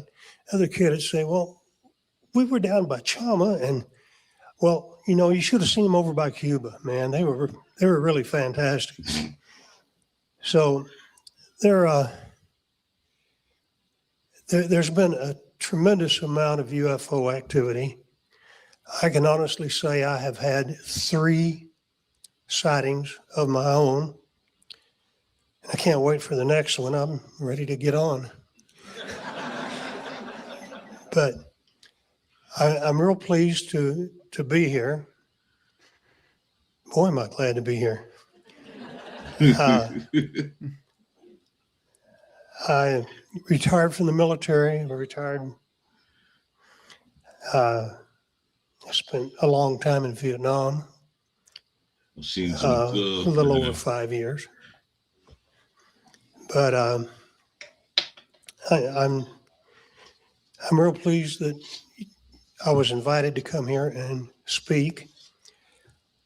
The Ramseys, Scott and Suzanne, have included me in their book about the Aztec incident. It's a very good book. The first one was a very good book. The second one is more complete and better. So by way of commercial advertisement, I'd like to plug that book. I don't make a nickel out of it. I really don't have a whole lot more to add. I'm just amazed at the turnout of, look at all those people out there. I warned you. I warned you. Yeah. Well, this is Dirty Pool. What do you reckon? Should I pause it here now? Because It's Dirty Pool because it looks like they're just going to be having a giggle. Those two pictures. There's a difference. Yeah. Yeah. Okay. Thank you very much, folks. All right, there's a bit more. I'll pause it there. There's a bit more. I thought he was going to actually say something, but I think he was a bit overwhelmed. This is it. You think like back in the day, like he's probably haven't revisited this case, since he saw it. So again, ufology has changed compared to, was this 2018? Yeah. Something like that. So yeah, I guess the stigma was, I mean, everyone's willing to listen to, witness testimonies. So, I mean, fair play. It can be overwhelming for sure. Yeah. Well, no, I just mean overwhelming that because one of the things he mentioned was look at all the people that are here. Well, this is what I mean. Yeah, he's like surprised, like, oh my God, like I wouldn't expect this to happen, because like I said, he hasn't really gone to conferences and all that. So, and he hasn't said anything. He didn't really say anything, but I think I think there's a bit more that he's delving in with the craft. So I think this is a great presentation there, man. This guy's done a good job. He's done a grand job. That's what I like. He's clearly done his research. He's gone old school basically. He's gone back into the archives, and that's what I appreciate with a UFO researcher, especially a case like this from 1950, is that you have to go back through national archives and don't rely on the internet, which he's clearly done, and this is how you get the job done properly. So yeah, fair play. He's done absolutely fantastic job on this. David Myler, mate. Again, I want to thank Virgil for being here. The one thing, obviously, we're pressed for time. We have some wonderful presentations that we're going to be hearing today. But I just wanted to introduce Virgil, let you hear his recorded testimony. And Virgil will be with me down at my table the entire weekend. So feel free to come up, ask additional questions. He'd love to entertain questions. May not have a lot of answers, right, Virgil? But you'll tell him what you know, what you saw. And but I just really think it's nice that we have him here from a case from 1950. How often can you do something like that? So thank you again, Virgil. I really appreciate that.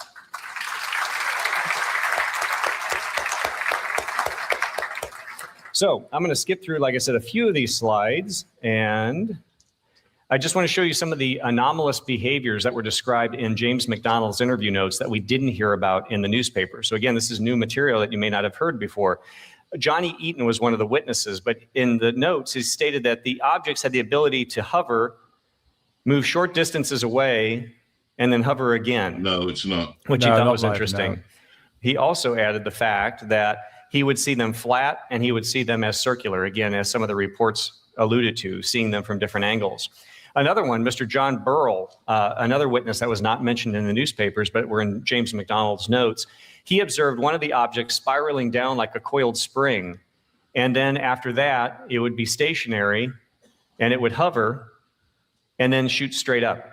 So Pretty very wild. anomalous, nonlinear movement, not conventional aircraft by any stretch. Or Another balloon. one, the wife Or balloon. of John Burrell, Mrs. John Burrell, saw 2 UFOs in the southeast that seemed to be repeatedly bumping each other as if fighting.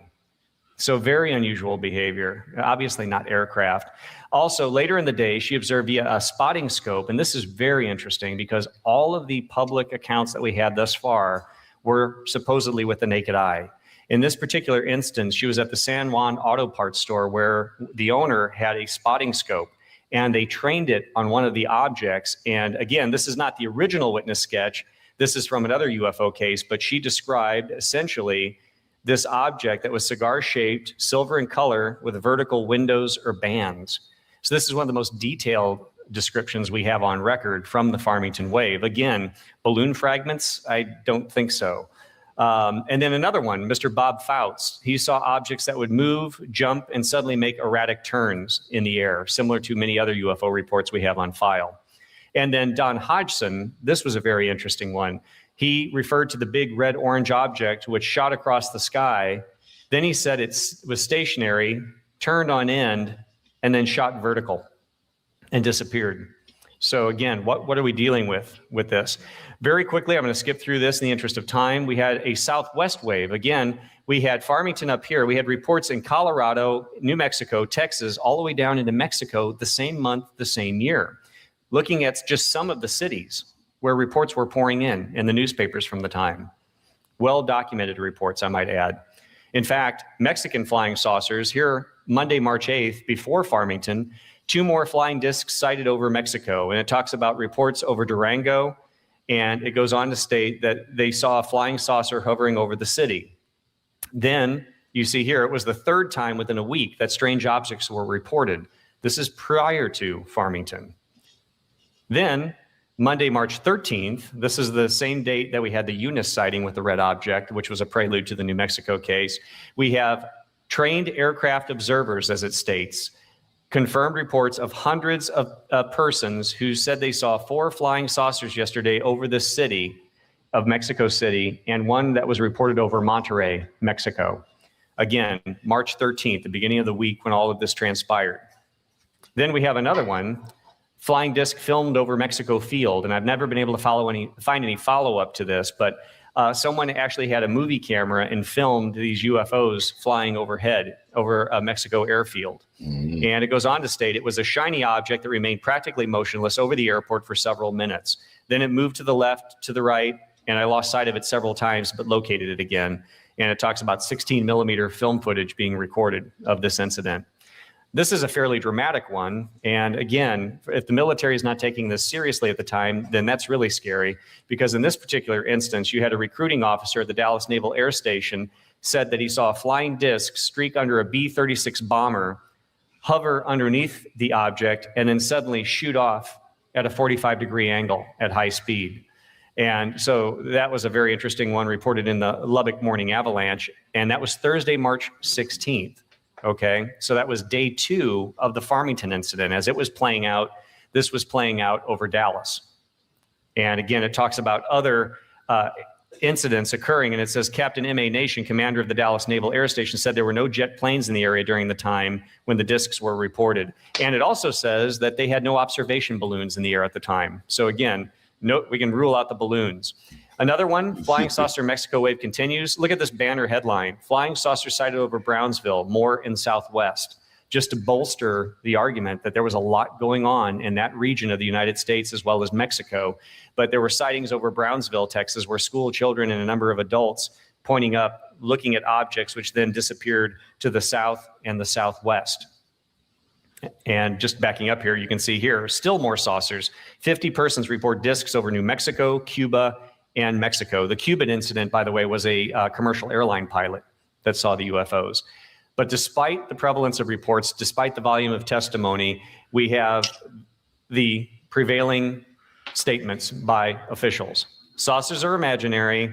No, 1,000 times no. As far as the Air Force goes, there's no such thing as a flying saucer. They're all balloons. Well, someone needs to tell the flying saucers that, because people were continuing to report them. And again, this is one that really irritates me, especially when you talk to individuals like Mr. Riggs. U.S. military men dismiss subject as so much moonshine. It's an insult to these people. It's an insult to their intellect. Moonshine.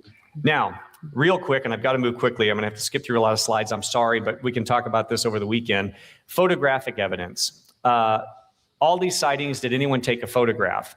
There's one picture that was posted by Open Minds back in October 11th, 2013, that alludes to the fact that perhaps this could be a photograph of the UFOs over Farmington. And again, I apologize, I'm gonna have to move very quickly.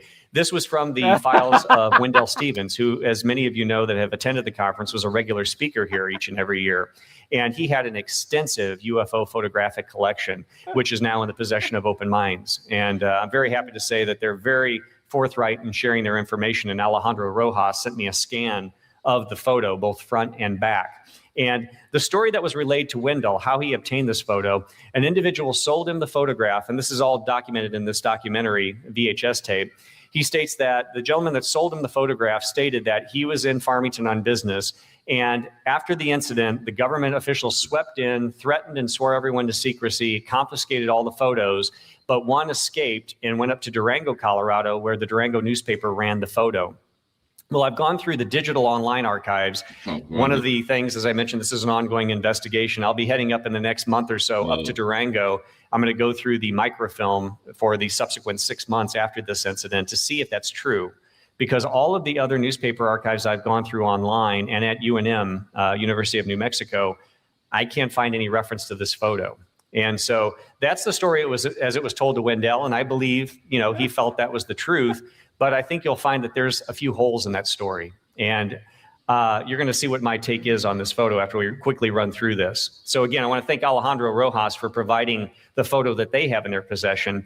And real quick, you can see the date and the writing here, March 17th. It looks like 17th, and they put 18th, 1950, Farmington, New Mexico. But real quick, just want to take a look at a couple things with that. Recently, I obtained back in July 2015 an original 8x10 newswire photo from a London news agency that had been filed away. This is an uncropped photo. And when you do a negative image of this, you can actually see that there are other objects in this photo, not just these primary objects, but there are other objects that are circular. I have the original photo downstairs, so if you get the opportunity, please come by and you can take a look at that. But looking at this photo, here's Wendell Stevens' photo. Here's mine. Clearly, that's a cropped photo of the much larger photograph here. But here's the news teletype on the back of my photo, which you can see downstairs. And it states, claimed to be the first sensational picture of the mysterious objects popularly known as flying saucers. This photograph is reproduced from this week's issue of the Teenage Times, a weekly newspaper published in Dublin. Dublin, Ireland, Farmington, New Mexico. There's a little bit of geography between there. And again, I couldn't find any other American newspapers from the time, and I did an exhaustive study trying to find references to this, but it goes on describing the photo in detail. But the only reference historically I could find to this was in French researcher Amy Michel's book, The Truth of Flying Saucers. And here you see the photograph, the cropped photo that Wendell Stevens had that was published in this book. Many of you may have this on your bookshelves. But when you look at this, here's the photo from Amy Michel's book. Here is Wendell Stevens, and you can see this little white blemish right here. It's in both photos. What I believe is the man that sold Wendell the photo possibly took the photo out of a book, which used to be, back in the days, and unfortunately, I'm old enough to remember this, when you did slide presentations before PowerPoint, you'd sometimes just take a photo out of a book so you can incorporate it into a lecture. But if you notice it has that same blemish, when we compare my photo, there's no blemish. In addition, we have this other information back here, which is going to come into play when we analyze this photo. So real quick, on the back of the photo that Open Minds has, you see the writing on there. But if you do contrast enhancement, you have this paper manufactured by Kodak. In my research, this was commonly used during the 1970s and 80s. So clearly this is an older copy of a much older photograph. Now, in the photograph that I have, it's clearly a vintage copy. It has the date stamped on the back. It has the old news teletype. It has all the hallmarks of a vintage photo. And again, I have it downstairs for those that would like to see it. These are some of the stamps that are on the back that you can see. So questions remain. Why are there no photos published in the Farmington Daily Times? They published the story. You think they would do a subsequent follow-up article with the photo. Why isn't the photo published in any American newspapers that I've gone through? No reference to it. Why does Amy Michelle reference this as another American photograph of flying saucers? And why has it only been purportedly published in an obscure Irish newspaper, which I found out was only published for 1 year? It took me about 8 months to track this newspaper down. But questions remain. Who took the photo? Where did they take it? And is it even genuine? Could be a hoax. I don't know. I'm not a photographic expert, but if there are any in the room, I'd love to let you have your best efforts in trying to analyze it. But I want to point something out. For weeks, I was focused on the objects, straining my eyes, had my cheaters on, my magnifying glass, looking at these objects in the foreground as well as what apparently are in the background here. But something that we need to take into account are the clouds. Let's look at the background. What's going on with that?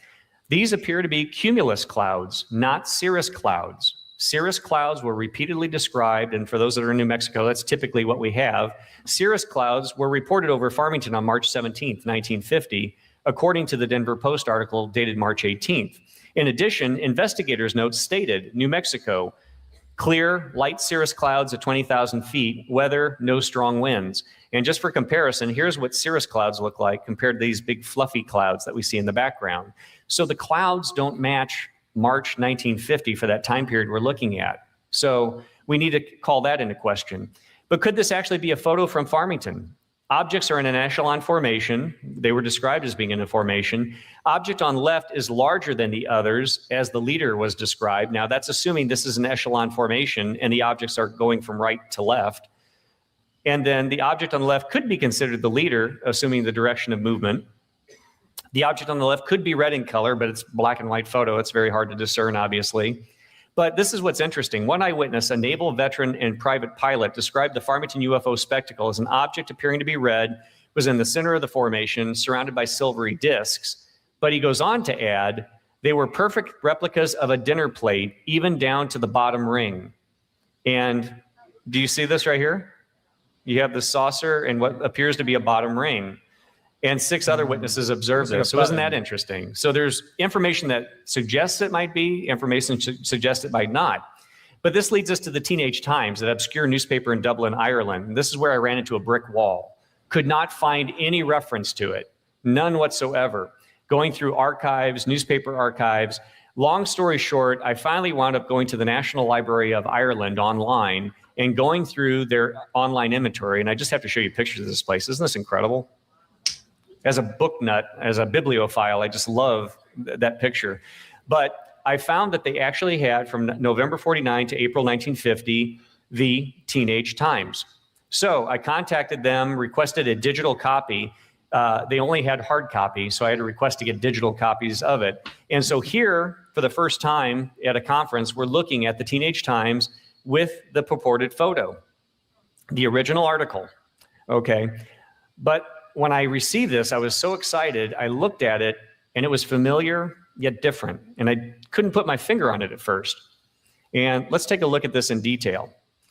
Here's an enlargement of the photo in the article. Okay. Now, there's evidence of more than one photo, because when we do a side-by-side comparison, and I'm just highlighting the clouds and the objects to give you a little bit more clarity. Here's the cloud formation. Do you see this? Little hole here, little hole here. We have this little peninsula, if you will, sticking up here. The objects are different. It looks like this was a series of photos as the objects were moving, or the clouds were moving, and 2 photos were taken. Do you see the difference there? And the objects appear, and we'll do a little superimposing of the images here. Here we go.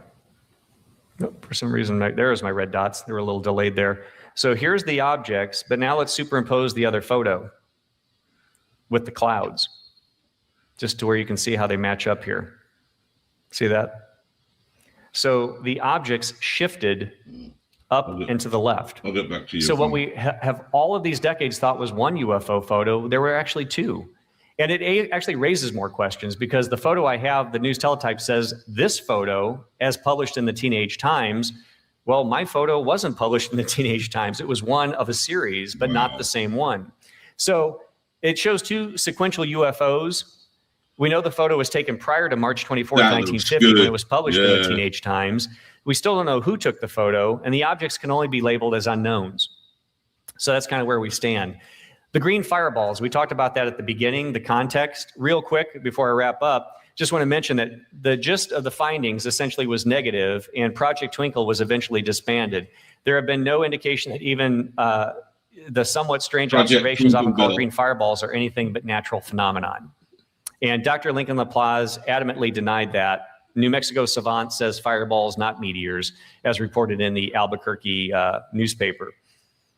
So my conclusions: highly anomalous objects were seen in Farmington, New Mexico. Conventional explanations don't fit all of the facts in this particular instance. Objects clearly demonstrated powered flight and intelligent maneuvering. High altitude objects and low altitude objects were being observed simultaneously.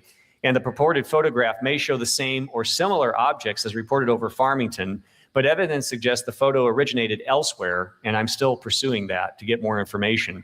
But what occurred over Farmington was just part of an overall UFO wave of activity at the time. And the origin of the and nature of the flying saucers to this day is still unknown. Now, real quick, before I sum up, I want to give a special shout out to Mr. Mike Kelly, director of the UNM, University of New Mexico Center for Southwest Special Collections. And this was alluded to by Jerry Blackburn at the beginning, and I wanted to just kind of wrap it up by going back to this real quick. He's in charge of the Special Collections Group at Zimmerman Library. And just to give you a little sample, this is just some of the items. I apologize, my laptop's suddenly running slow for some reason. There we go. So this is just some of the information I have, but I also have Lou Farish's UFO library incorporated into that. Lou was a staunch collector. What do you reckon? Should we call it that? Because I think that's the end of it. Unless you want to see the library. I don't mind, mate. If there's a few minutes left, you can let it carry on if you want. All right, avid researcher, voracious reader, mind like an encyclopedia, like Jerry mentioned. This is Lou and I looking at a historic newspaper collection that I brought down for one of the conferences back roughly circa 2006 rather. And all of this material I would like to have preserved. So I approached the University of New Mexico. They came over, saw my extensive library, found merit in it. And as a result, I've entered into a legal contract with UNM. They are interested in this material. They want to preserve it. And they told me, we'll take it on one condition. When we take material, we preserve it for perpetuity. That's what I want. I want that material to be here 50 years, 100 years from now. And let's just use today's discussion, today's research as an example. If the University of Arizona did not preserve James McDonald's research, half of the material we talked about today, we wouldn't know about. Yeah. We have to preserve this material. We have to preserve these case files. We may not have the answer to this mystery in our lifetime, but let's get the information and have it there for future generations of researchers. I don't have any answers. I'm going to strive for answers, and I hope people 50 years, 100 years from now will continue to strive for answers. But with that, I want to thank you. Lots of additional material I couldn't get into, but I'm really under the gun on time. So I want to thank you. I want to thank Mr. Riggs. I want to thank Jerry Blackburn. Thank you again for the award. Very nice. Thank you. Thank you. And we want to thank you, because that was I enjoyed that bit. Yeah, I'm getting that up. Let's see if I can find when he overlaid it. It kind of looks like a button. I know people are going to be, oh, you sound like a debunker. It's like, honestly, if you have a look at that main picture we just saw, it kind of looks like a button, I'm going to be honest with you. And again, I'm not debunking, but if you look through the backtrack record of people that were faking UFO sightings, and it was quite easy to be done back in the day. I'm not saying this is necessarily the case here. I mean, they could probably sell it to the newspaper or someone making a book for a pretty penny, $20 there, can help you shopping. Do you understand what I mean? And that was the way how people would make sort of ride on a certain UFO sighting. Not saying that this is the case here, but I'm not too sure about that photograph, mate. I'm not too sure. I like how he's matched that up. He's overlaid it. Pretty much. I think he could be onto something.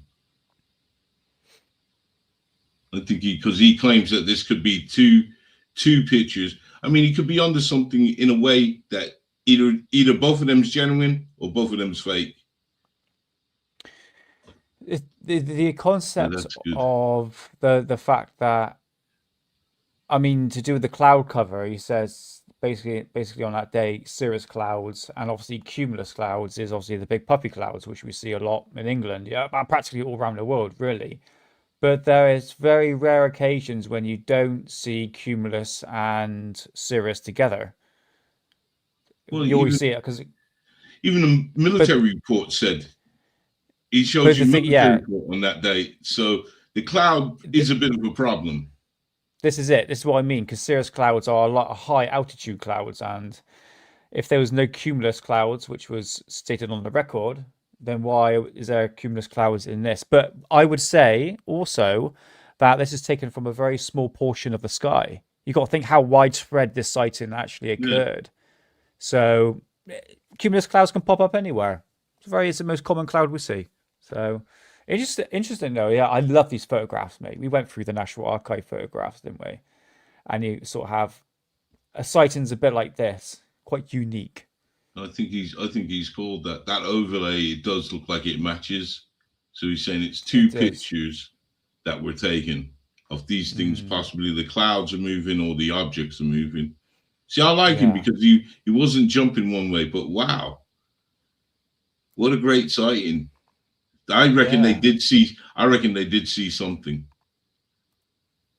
I like that. So, what do you guys think? And I have emailed the guy that was giving the presentation. I had emailed him. I emailed him last week towards the end. So I am waiting for him to come back. I mean, I would love to have him come on, because now seeing this, we can ask him more like, did he ever find out this picture? Because it looks like whatever the Savile investigator had, it looks like he had a fake one, because it's got Kodak print on the back. Yeah, and they said that didn't come out until the 70s, I believe, isn't it? Yep.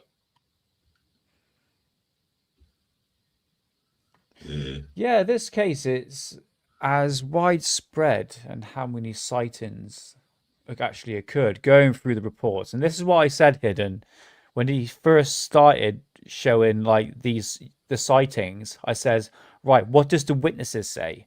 And obviously he went into more detail, obviously later on in the actual presentation, but it was the key details. Like for me, if I was investigating it, what this guy was doing here, David, I would have gone from the archive and see what the witnesses were saying, and they're all saying the same thing: shiny disc object.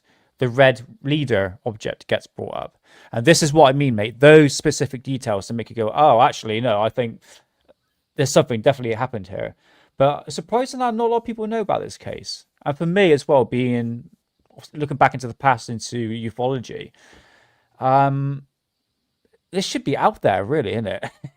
It's like Mars Attack, isn't it? Do you know what I mean? Well, I don't know if Mars Attack would be out there, but this should be out there definitely, because it seems I'm like saying the scenario of like Mars Attack. With the well-coordinated areas that would be sighted even before the Farmington event. I mean, you got that one that he was talking about in Mexico, where the guy said that I filmed it.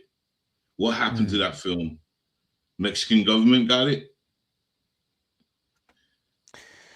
It would be quite grainy, though. You think 1950? That specific, yeah. At least it's something. I wouldn't insult anything as long as you brought something to the table. We're living in a world where nobody's bringing nothing but their words, their imagination. So even if you gave me a grainy piece of footage, I would say, you know what, you filmed something. Yeah. It's better than I heard it from the farmer down the road. So I will not insult on anything. No, I'm not insulting the person. I'm just saying that it's just the camera back in the day were crap. They were not even 1 megapixel. Do you know what I mean? It would have been blurry. This is it. It's just saying, not bashing the guy. But thank you very much. But yeah, it's a really interesting case. It's a mass sighting, like fleets of flying discs.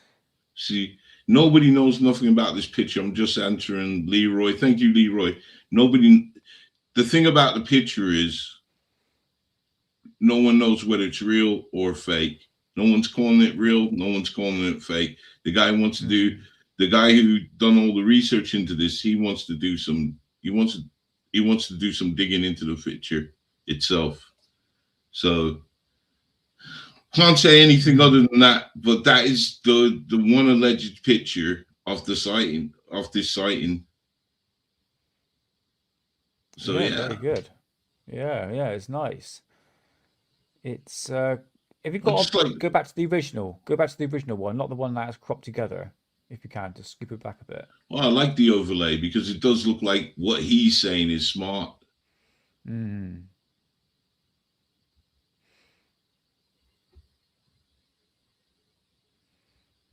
That one? Yeah.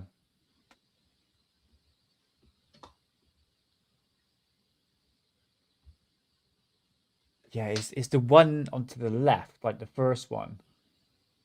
It's like, I'm just trying to think how low these objects are in correlation to what the witnesses were saying.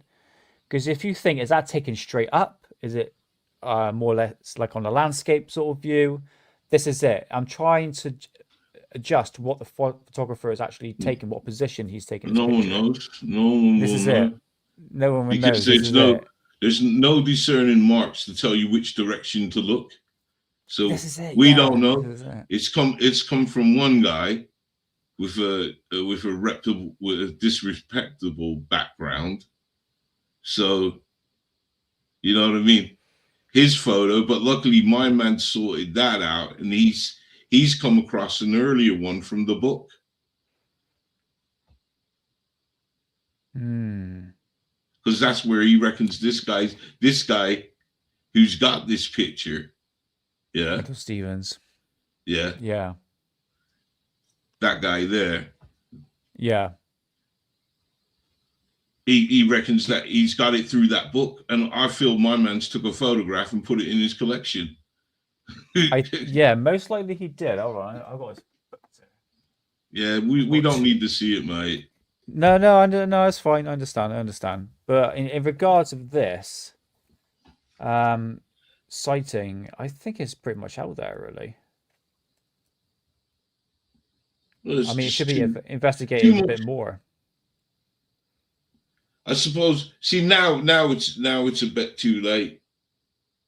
I mean, back then, I reckon it was investigated because that one report that he read, and he said the devil's. Well, I'm saying something else, but he kind of said the devil's in the detail. They're not going to say, "Look, there's a UFO" or anything. They'll. Yeah. And when he said that the daytime sightings, you can only allude that they're talking about Farmington. So there's some knowledge. There's some knowledge in that kind of circle in the military office, whatever office that is. But in that military office, they knew about Farmington. They knew what went down. Not saying that they knew exactly what it was, but they knew something had gone down there. And it's like, what capabilities do these have? Because, you know, I mean, like what the guy said in the thing, go by the lowest estimate of objects that were in the sky. At one time, there was 100 of them, and that's the lowest estimate. And if there was 100 of them, what kind of sophistication do they have that they're not being picked up by the military radar? You know, even if they're coming in, some. I mean, the radar picked them up. You know, with the battle over Los Angeles, the object was first picked up by the Navy radar. So the radar must have been able to pick them up, surely, or not. Maybe they got some. Who knows? Yeah. When was Roswell, by the way? 47. So that was 3 years before this. Yeah. So maybe in 3 years they developed some sort of technology that they can't be taken down by the radars. Because then again, when was Aztec? That was 48. There you go. Then maybe they developed something. Yeah, but the thing is, why would they fly these objects? They're in this new technology over a populated area. That's when we were watching Aztec. Now that's what led us on to that, because they said almost like this was some sort of like military UFO flyover, like for their fallen comrades. And then that's when we said Farmington. If that is the case, that is like the early stages of like Project Bluebeam without the holographic technology. Because you got something on a mass site. It's like because it's on like the early signs, I would say, as the like alien invasion, because it sounds like an alien invasion. It's why I said Mars attack. I don't know what it was, man. But because you think back in the day, the 1950s, yeah, for sure, you had like George Adamski and all these people, these contactees, and the idea of flying saucers was pretty much in the zeitgeist. However, you got to think about pop culture, for instance, what was on the TV. Like I said, Buck Rogers, we can talk all that because you say that every week, so we can talk all that. But in this case, we had military personnel witnessing them. Yeah, sure. And they were calling them discs. Yeah, I understand that, mate. I understand that. So yeah. I'm not saying I just maybe the phenomenon was happening and it didn't have the pop culture to influence it. It was there. Maybe the pop culture was picking up on what was going on. Could say mass hysteria. I sound like Mick West at the moment, don't I? I'm just trying just throwing stuff on the cards here. All I say, without pictures, we got the witnesses. They got the witnesses, and lucky enough, the reporters were there pretty much when it was going down. So you got the witnesses then. You got that doctor that interviewed the witnesses. I mean, something happened. Something happened. I don't think it was mass hysteria. I think they saw something. Oh no. I won't say that. Or that was put LSD in the water. Because the government did that, but they did that in the 70s, didn't they? Not putting LSD in the water. They were spraying it over San Francisco. Operation Sea Spray? I can't remember. That was something to do with bacteria. But in regards of like this, it makes you fascinating. It really is. Photograph, not too sure. I'm not too sure. But you do get fakers back in the past, you know what I mean? Wasn't that populated back then? Which to say that when they said the one sighting, one guy, he did say there weren't many people there back then.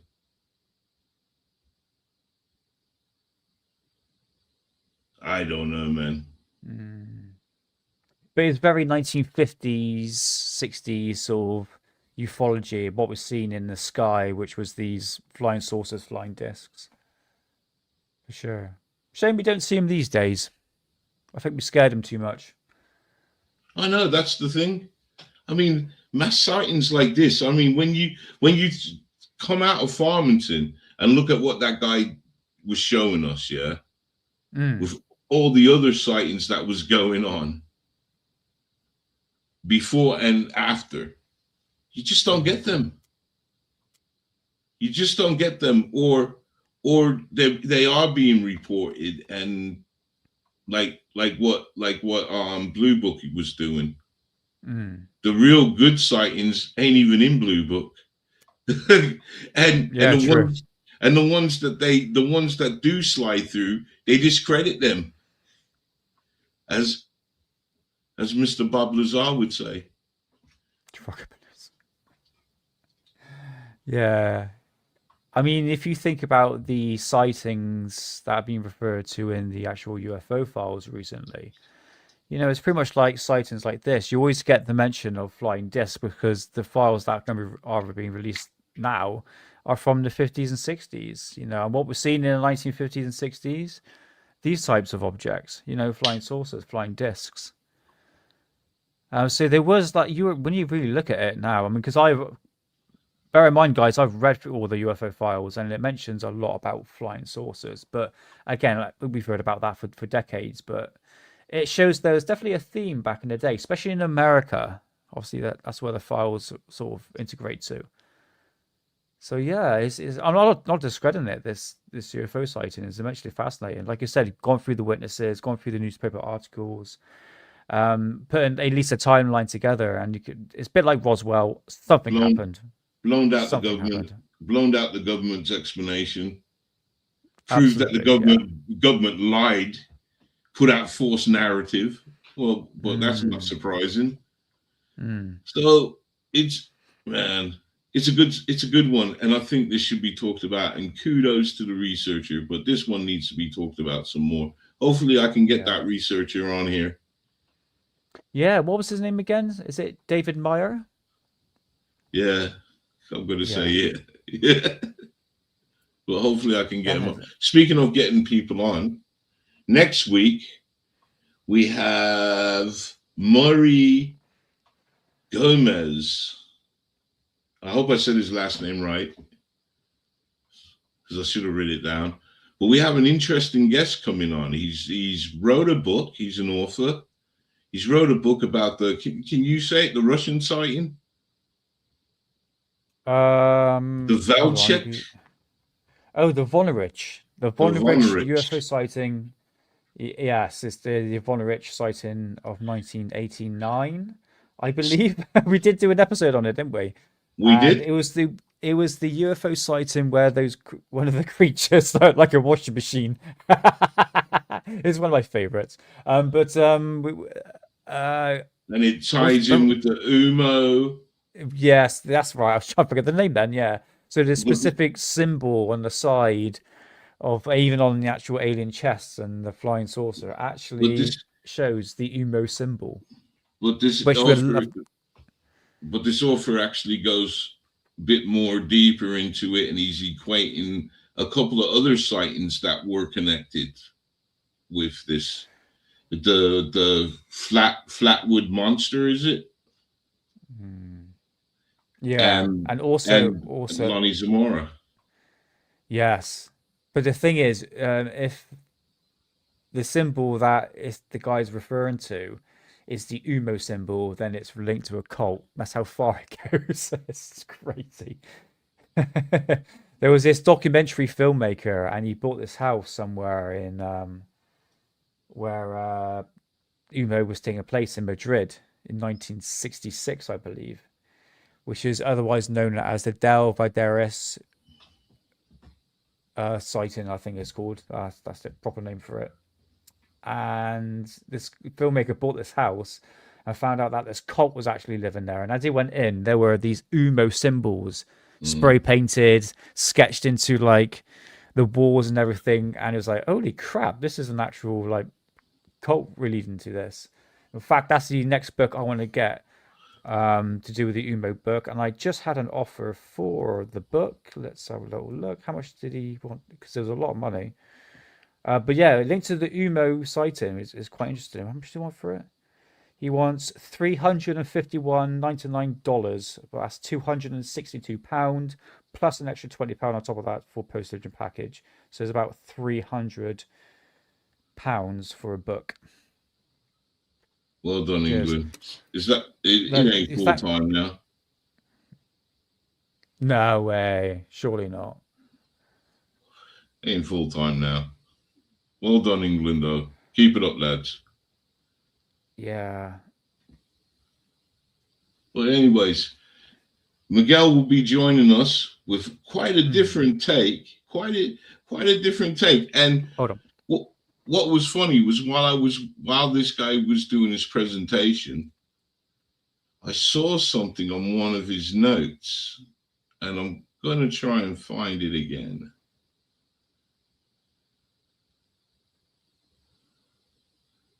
Let me see. I think this could be it.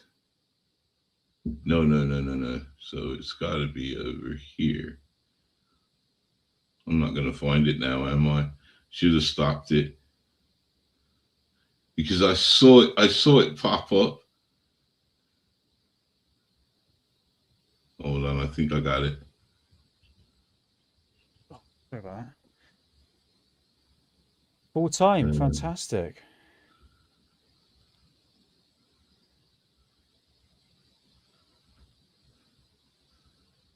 Hold on. Now it's not going to work.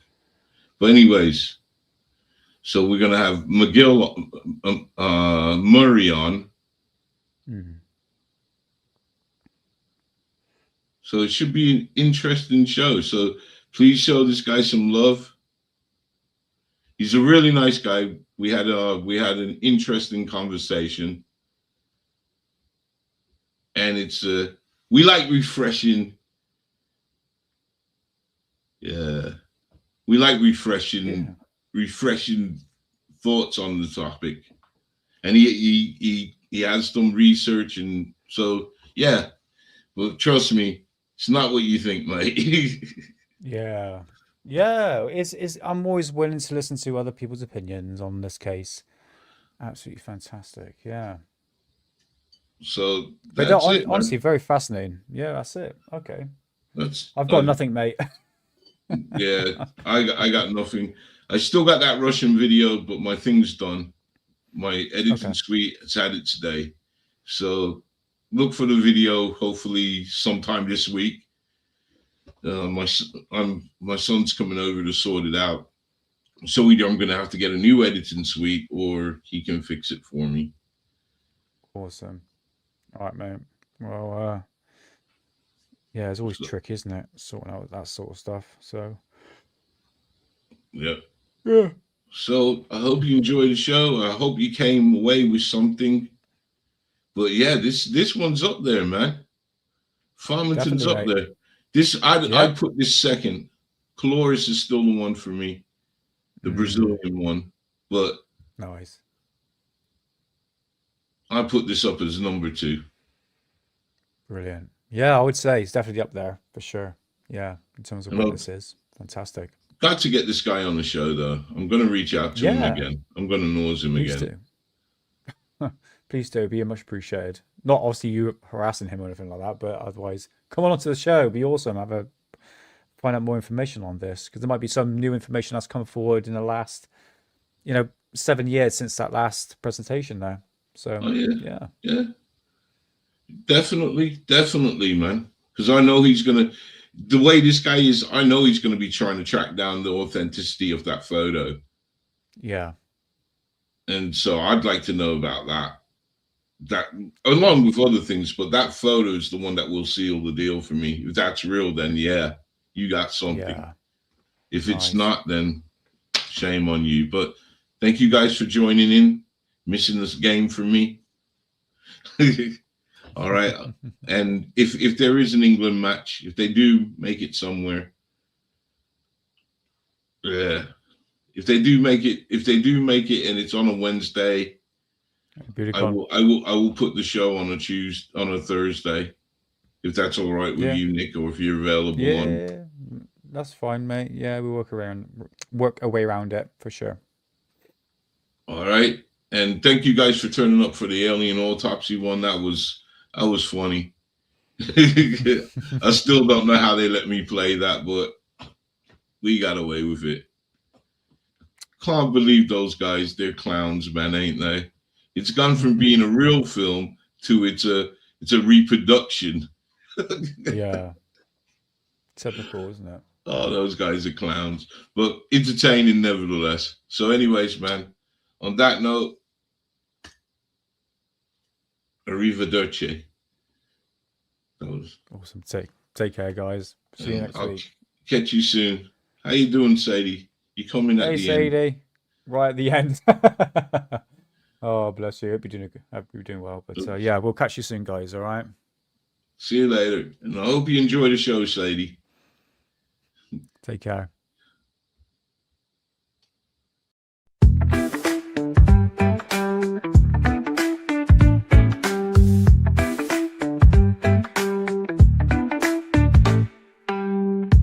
Hidden underbelly, deep and wide, chasing saucers in the starry skies. Truth uncovered where the shadows lie. Big up our brother, he's the cosmic guide. All hidden, all hidden. Your light is never forbidden. Hidden, all hidden. The truth you've always given. Whispers of the cosmos in the night, shining answers through your second sight. Investigations that you bring to light. Mysteries unfolding your endless fight. all hidden, all hidden. Your light is never forbidden, hidden, all hidden. The truth you've always given.